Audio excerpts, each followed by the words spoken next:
ओम शांति। 24 फरवरी 2026। बाबा आज कह रहे हैं, मीठे बच्चे, तुमने अपनी जीवन डोर एक बाप से बांधी है। तुम्हारा कनेक्शन एक से है, एक से ही तोड़ निभाना है। प्रश्न: संगम युग पर आत्मा अपनी डोर परमात्मा के साथ जोड़ती है। इसकी रस्म अज्ञान में किस रीति से चलती आ रही है? उत्तर: शादी के समय स्त्री का पल्लव पति के साथ बांधते हैं। स्त्री समझती है जीवन भर उनका ही साथी होकर रहना है। तुमने तो अब अपना पल्लव बाप के साथ जोड़ा है। तुम जानते हो हमारी परवरिश आधा कल्प के लिए बाप द्वारा होगी। गीत: जीवन डोर तुम्ही संग बांधी। ओम शांति। देखो, गीत में कहते हैं, जीवन डोर तुमसे बांधी। जैसे कोई कन्या है, वह अपनी जीवन की डोर पति के साथ बांधती है। समझती है कि जीवन भर उनका ही साथी होकर रहना है, उनको ही परवरिश करनी है।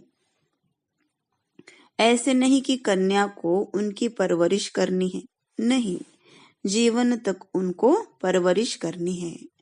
तुम बच्चों ने भी जीवन डोर बांधी है। बेहद का बाप कहो, टीचर कहो, गुरु कहो, जो कहो, यह आत्माओं की जीवन की डोर परमात्मा के साथ बांधने की है। वह है हद की स्थूल बात, यह है सूक्ष्म बात। कन्या के जीवन की डोर पति के साथ बांधी जाती है, वह उनके घर जाती है। देखो, हर एक बात समझने की बुद्धि चाहिए। कलयुग में है सब आसुरी मत की बातें।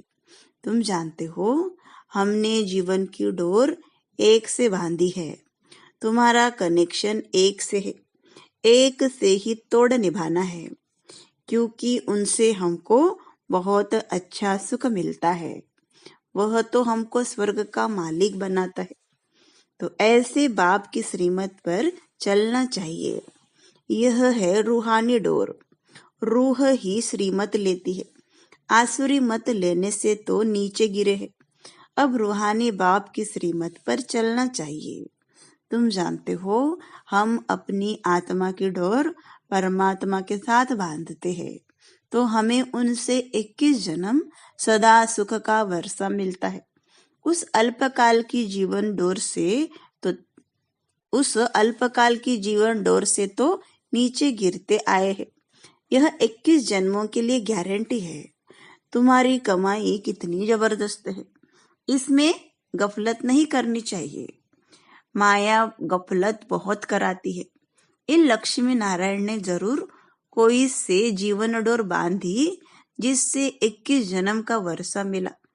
तुम आत्माओं की परमात्मा से जीवन डोर बांधी जाती है, कलप कलप। उनकी तो गिनती नहीं।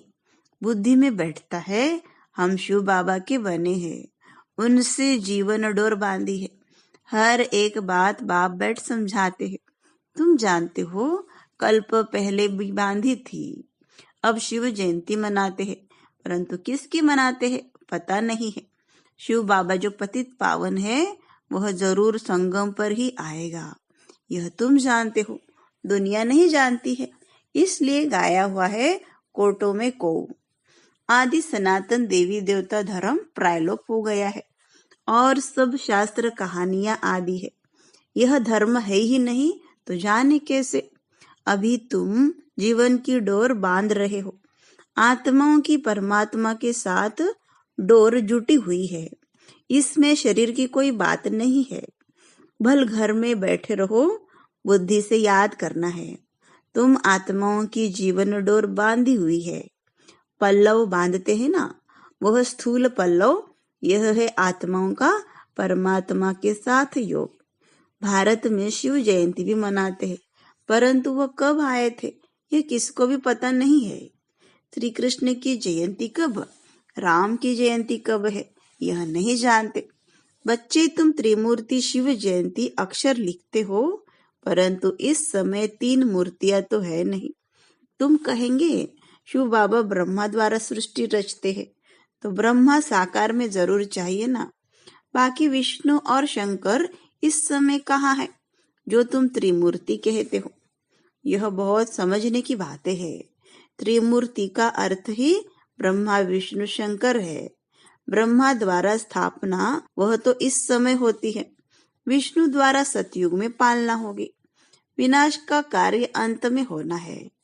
यह आदि सनातन देवी देवता धर्म भारत का एक ही है। वह तो सब आते हैं धर्म स्थापन करने। हर एक जानता है यह धर्म स्थापन किया और उनका संवत यह है, फलाने टाइम फलाना धर्म स्थापन किया। भारत का किसको भी पता नहीं है। गीता जयंती शिव जयंती कब हुई किसको पता नहीं है। श्री कृष्ण और राधे की आयु में 2-3 वर्ष का फर्क होगा।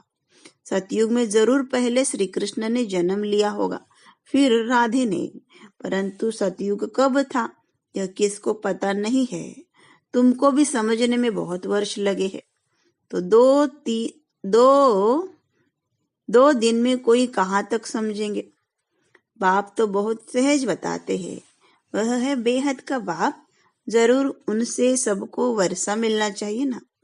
वो गॉड फादर के याद करते हैं। लक्ष्मी नारायण का मंदिर है, यह स्वर्ग में राज्य करते थे, परंतु उनको ये वर्षा किसने दिया? जरूर स्वर्ग के रचयिता ने दिया होगा, परंतु कब कैसे दिया वह कोई नहीं जानते हैं। तुम बच्चे जानते हो, जब सतयुग था और कोई धर्म नहीं था। सतयुग में हम पवित्र थे, कलयुग में हम पतित है, तो संगम पर ज्ञान दिया होगा। सतयुग में नहीं, वहां तो प्रारब्ध है। जरूर अगले जन्म में ज्ञान लिया होगा। तुम भी अब ले रहे हो। तुम जानते हो आदि सनातन देवी देवता धर्म की स्थापना बाप ही करेगा। श्री कृष्ण तो सतयुग में था, उनको यह प्रारब्ध कहाँ से मिली? लक्ष्मी नारायण ही राधे कृष्ण थे, यह कोई नहीं जानते हैं। बाप कहते हैं जिन्होंने कल्प पहले समझा था वही समझेंगे। यह सैंपलिंग लगता है, मोस्ट स्वीटेस्ट झाड़ का कलम लगता है। तुम जानते हो आज से 5000 वर्ष पहले भी बाप ने आकर मनुष्य से देवता बनाया था। अभी तुम ट्रांसफर हो रहे हो। पहले ब्राह्मण बनना है। बाजोली खेलते हैं तो चोटी जरूर आएगी। बरोबर हम अभी ब्राह्मण बने हैं। यज्ञ में तो जरूर ब्राह्मण चाहिए। यह शिव व रुद्र का यज्ञ है। रुद्र ज्ञान यज्ञ ही कहा जाता है। श्री कृष्ण ने यज्ञ नहीं रचा। इस रुद्र ज्ञान यज्ञ से विनाश वाला प्रज्वलित होती है। यह शिव बाबा का यज्ञ पतितों को पावन बनाने के लिए है। रुद्र शिव बाबा निराकार है, वह यज्ञ कैसे रचे? जब तक मनुष्य तन में न आए। मनुष्य ही यज्ञ रचते हैं। सूक्ष्म व मूल वतन में यह बातें नहीं होती। बाप समझाते हैं यह संगम युग है। जब लक्ष्मी नारायण का राज्य था तो सतयुग था। अब फिर तुम यह बन रहे हो। यह जीवन की डोर आत्माओं की परमात्मा के साथ है। यह डोर क्यों बांधी है? सदा सुख का वर्षा पाने के लिए। तुम जानते हो बेहद का बाप द्वारा हम यह लक्ष्मी नारायण बनते हैं। बाप ने समझाया है, तुम सुदेवी देवता धर्म के थे, तुम्हारा राज्य था। पीछे तुम पुनर्जन्म लेते लेते क्षत्रिय धर्म में आए। सूर्यवंशी राजाई चली गई, फिर चंद्रवंशी आए। तुमको मालूम है हम यह चक्र कैसे लगाते हैं? इतने जन्म लिए। भगवान वाच है बच्चे, तुम अपने जन्मों को नहीं जानते हो, मैं जानता हूँ। अब इस समय इस तन में 2 मूर्ति है, ब्रह्मा की आत्मा और शिव परमात्मा। इस समय 2 मूर्ति इकट्ठी है, ब्रह्मा और शिव। शंकर तो कभी पार्ट में आता नहीं। बाकी विष्णु सतयुग में है। अभी तुम ब्राह्मण सु देवता बनेंगे। हम सो का अर्थ वास्तव में यह है। उन्होंने कह दिया है आत्मा सु परमात्मा, परमात्मा सु आत्मा। कितना फर्क है। रावण के आने से ही रावण की मत शुरू हो गई। सतयुग में तो यह ज्ञान ही प्रायलोप हो जाएगा। यह सब होना ड्रामा में नोंद है ना। तब तो बाप आकर स्थापना करे। अभी है संगम। बाप कहते हैं मैं कल्प कल्प कल्प के संगम युग पर आकर तुमको मनुष्य से देवता बनाता हूँ, ज्ञान यज्ञ रचता हूँ। बाकी जो है वह इस यज्ञ में स्वाहा हो जाने हैं। यह विनाश ज्वाला इस यज्ञ से प्रज्वलित होनी है। पतित दुनिया का तो विनाश होना है, नहीं तो पावन दुनिया कैसे हो।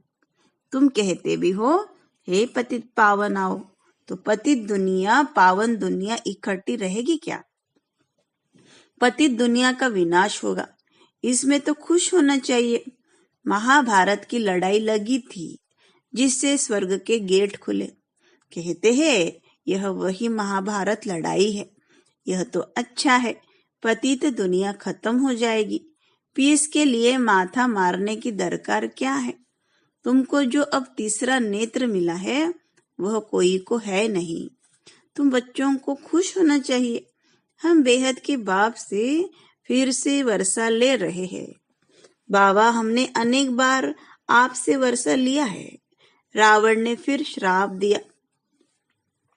यह बातें याद करना सहज है, बाकी सब दंत कथाएं है। तुमको इतना साहूकार बनाया, फिर गरीब क्यों बने। यह सब ड्रामा में नोंद है। गाया भी जाता है ज्ञान भक्ति वैराग्य। भक्ति से वैराग्य तब हो जब ज्ञान मिले। तुमको ज्ञान मिला तब भक्ति से वैराग्य हुआ। सारी पुरानी दुनिया से वैराग्य। यह तो कब्रिस्तान है। 84 जन्म का चक्र लगाया है। अभी घर चलना है। मुझे याद करो तो मेरे पास चले आएंगे। विकर्म विनाश हो जाएंगे और कोई उपाय नहीं। योग अग्नि से पाप भस्म होंगे, गंगा स्नान से नहीं होंगे। बाबा कहते हैं माया ने तुमको फूल माना मूर्ख बना दिया है। अप्रैल फूल कहते हैं ना। अभी मैं तुमको लक्ष्मी नारायण जैसा बनाने आया हूँ। चित्र तो बहुत अच्छे हैं। आज हम क्या है, कल हम क्या होंगे। परंतु माया कम नहीं। माया डोर बांधने नहीं देती, खींचातान होती है। हम बाबा को याद करते हैं, फिर पता नहीं क्या होता है, भूल जाते हैं। इसमें मेहनत है। इसलिए भारत का प्राचीन योग मशहूर है। उनको वर्षा किसने दिया यह कोई समझते नहीं है। बाप कहते हैं बच्चों मैं तुमको फिर से वर्षा देने आया हूँ। यह तो बाप का काम है। इस समय सब नरकवासी है। तुम खुश हो रहे हो। यहाँ कोई आते हैं समझते हैं तो खुशी होती है। बरोबर ठीक है। 84 जन्मों का हिसाब है। बाप से वर्षा लेना है। बाप जानते हैं आधा कल्प भक्ति करके तुम थक गए हो। मीठे बच्चे बाप तुम्हारी सब थक दूर करेंगे। अब भक्ति अंधियारा मार्ग पूरा होता है। कहाँ यह दुखधाम, कहाँ वह सुखधाम। मैं दुखधाम को सुखधाम बनाने कल्प के संगम पर आता हूँ। बाप का परिचय देना है। बाप बेहद का वर्षा देने वाला है। एक की ही महिमा है। शिव बाबा नहीं होता तो तुमको पावन कौन बनाता। ड्रामा में सारी नोंद है। कल्प कल्प तुम मुझे पुकारते हो कि हे पतित पावन आओ। शिव की जयंती है। कहते हैं ब्रह्मा ने स्वर्ग की स्थापना की। फिर शिव ने क्या किया जो शिव जयंती मनाते हैं। कुछ भी समझते नहीं है। तुम्हारे बुद्धि में ज्ञान एकदम बैठ जाना चाहिए। डोर एक के साथ बांधी है तो फिर और कोई के साथ नहीं बांधो, नहीं तो गिर पड़ेंगे। पारलौकिक बाप मोस्ट सिंपल है। कोई ठाट बाट नहीं। वह बाप तो मोटरों में एरोप्लेन में घूमते हैं। यह बेहद का बाप कहते हैं मैं पतित दुनिया पतित शरीर में बच्चों की सेवा के लिए आया हूँ। तुमने बुलाया है, हे अविनाशी सर्जन आओ, आकर हमें इंजेक्शन लगाओ। इंजेक्शन लग रहा है। बाप कहते हैं योग लगाओ तो तुम्हारे पाप भस्म होंगे। बाप है ही 63 जन्मों का दुख हरता, 21 जन्मों का सुख करता। अच्छा, मीठे मीठे सिलते बच्चों प्रति माता पिता बाप दादा का याद प्यार और गुड मॉर्निंग। रूहानी बाप की रूहानी बच्चों को नमस्ते। हम रूहानी बच्चों की रूहानी बाप दादा को याद प्यार गुड मॉर्निंग और नमस्ते। धारणा के लिए मुख्य सार। पहली पॉइंट, अपनी बुद्धि की रूहानी डोर एक बाप के साथ बांधनी है, एक की ही श्रीमत पर चलना है। दूसरी पॉइंट, हम मोस्ट स्वीटेस्ट झाड़ का कलम लगा रहे हैं, इसलिए पहले स्वयं को बहुत बहुत स्वीट बनाना है। याद की यात्रा में तत्पर रह, विकर्म विनाश करने हैं। वरदान, मनन शक्ति द्वारा हर पॉइंट के अनुभवी बनने वाले सदा शक्तिशाली माया प्रूफ विघ्न प्रूफ भव। जैसे शरीर की शक्ति के लिए पाचन शक्ति व हजम करने की शक्ति आवश्यक है, ऐसे आत्मा को शक्तिशाली बनाने के लिए मनन शक्ति चाहिए। मनन शक्ति द्वारा अनुभव स्वरूप हो जाना, यही सबसे बड़े से बड़ी शक्ति है। ऐसे अनुभवी कभी धोखा नहीं खा सकते, सुनी सुनाई बातों में विचलित नहीं हो सकते। अनुभवी सदा संपन्न रहते हैं, वह सदा शक्तिशाली माया प्रूफ विघ्न प्रूफ बन जाते हैं। स्लोगन, खुशी का खजाना सदा साथ रहे तो बाकी सब खजाने स्वतः आ जाएंगे। ओम शांति।